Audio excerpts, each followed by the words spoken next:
Students, आज के इस वीडियो में हम यूनिट नंबर 3 विद्युत धारा का चुंबकीय प्रभाव एवं चुंबकत्व, इस यूनिट से जुड़ी हुई कुछ महत्वपूर्ण परिभाषा है उन पर चर्चा करेंगे। देखिए, पहली परिभाषा बोली है उसने चुंबक। तो चुंबक को हम कैसे परिभाषित कर सकते हैं? वह वस्तु जो चुंबकीय पदार्थों को अपनी ओर आकर्षित करती हो चुंबक कहलाती है। चुंबकीय पदार्थ की अगर बात करें तो वे पदार्थ जो चुंबक के द्वारा आकर्षित हो जाए उन्हें चुंबकीय पदार्थ कहते हैं।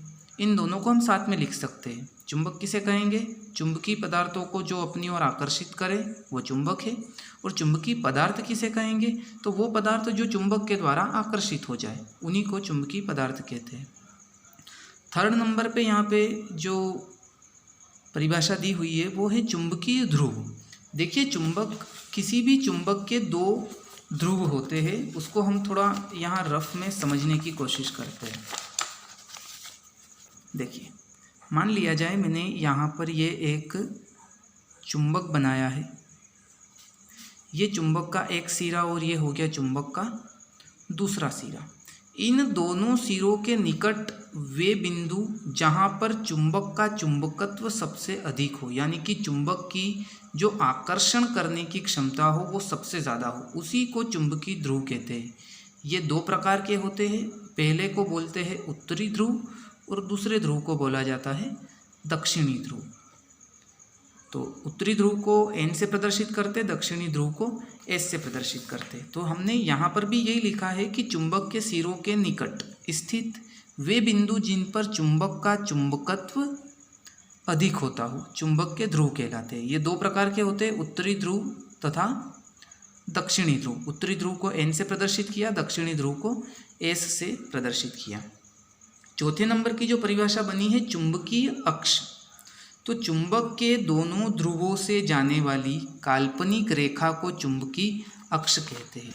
देखिए, यहाँ पर चुंबक के ये दोनों ध्रुव है, तो यहाँ से जाने वाली जो काल्पनिक रेखा होगी उसी रेखा को चुंबकीय अक्ष हम कहेंगे।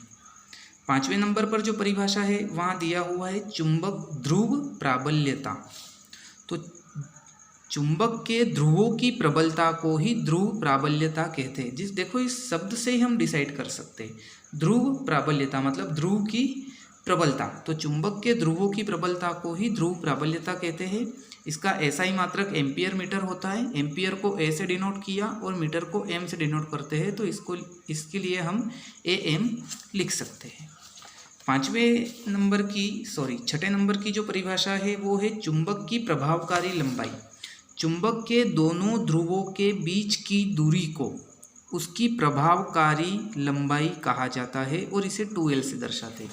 देखिए, यहाँ पर चुंबक के ये दो ध्रुव है, दक्षिण ध्रुव और उत्तरी ध्रुव, इनके बीच की जो दूरी है, यानी कि यहाँ से लेकर ये यहाँ तक की दूरी, दोनों ध्रुवों के बीच की दूरी को ही चुंबक की प्रभावकारी लंबाई कहते हैं और इसे 2L से दर्शाते हैं।